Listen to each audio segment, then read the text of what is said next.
धार्मिक ग्रंथों के अनुसार जब एक लड़का और लड़की की शादी होती है यानी पाणी ग्रहण संस्कार होता है तो दोनों की ही कुंडली का मिलान किया जाता है और विद्वानों द्वारा शादी के शुभ मुहूर्त लग्न का समय निकाला जाता है। आज के समय में शादी विवाह में ढोल नगाड़े या अन्य संसाधनों के कारण उस लग्न में शादी न होकर अन्य लग्न में शादी होती है, जिससे देखने को मिलता है कि 36 गुण मिलने के बाद भी दोनों में तलाक हो जाता है और दोनों को कोर्ट कचहरी के चक्कर लगाने पड़ते हैं। हिंदू धर्म में शादी विवाह की रस्मों को उसी लग्न में पूरा किया जाता है जिस लग्न में उस समय में नहीं होता है तो अन्य परेशानियों का सामना करना पड़ता है। इन सभी की जानकारी के लिए हमने हरिद्वार के प्रसिद्ध ज्योतिष आचार्य श्रीधर शास्त्री से बातचीत की। जब पाणी ग्रहण संस्कार दो पक्षों में होता है और आज की परिस्थिति में फिर भी शादी टूट जाती है,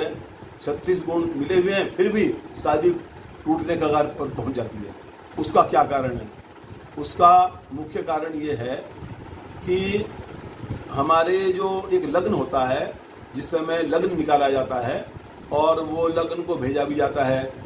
कन्या के यहाँ से पूजा करके, फिर वो वर पक्ष के यहाँ पर उसको सुनाया भी जाता है और उसका समय निश्चित होता है कि रात्रि का लगन निकला है, दिन का निकला है, गोधूली लगन निकला है। तो लगन ये कई लगन होते हैं, तो कर्क लगन है और कई लगन है। तो इस प्रकार से जो लग्न है उसी में ही पाणी ग्रहण संस्कार अर्थात फेरे होने अनिवार्य हैं, तभी हमारा जो विवाह अर्थात पाणी ग्रहण संस्कार संपन्न एक भली प्रकार से हो सकता है। तो पाणी ग्रहण संस्कार का जब विवाह का समय आ जाता है, जिस दिन हमारे यहाँ विवाह है, उस दिन लोग बागों को ज्यादातर हम शादियों में जाते हैं, विवाह में जाते हैं, तो बारद्वारी हो रही है, भोजन कर रहे हैं, बहुत समय लगा दिया है, तो सब अपने निजी स्वार्थवश फेरों को टाल देते हैं और इन कामों में उलझे रहते हैं। विद्वान पंडितों के द्वारा कहा जाता है फेरे का समय हो गया, कर लीजिए, कोई बात नहीं, तो वो उसको लापरवाही में ध्यान नहीं देते। तो लगन निकलने के बाद उसका कोई लाभ नहीं। तो कहने का अभिप्राय है उसी लग्न में फेरे होने चाहिए जिस लग्न में उनका समय निकला है। कर्क लगन मान लिया है और कर्क रात्रि का समय है, तो कर्क लगन में ही 2.5 घंटे 3 घंटे का जो भी समय वो लगन का, उस समय ही फेरे होने चाहिए, पाणी ग्रहण संस्कार होना चाहिए और साथ ही उनका जो संस्कार है बड़े विधि विधान से हो। पंडितों की बात को ध्यान से सुने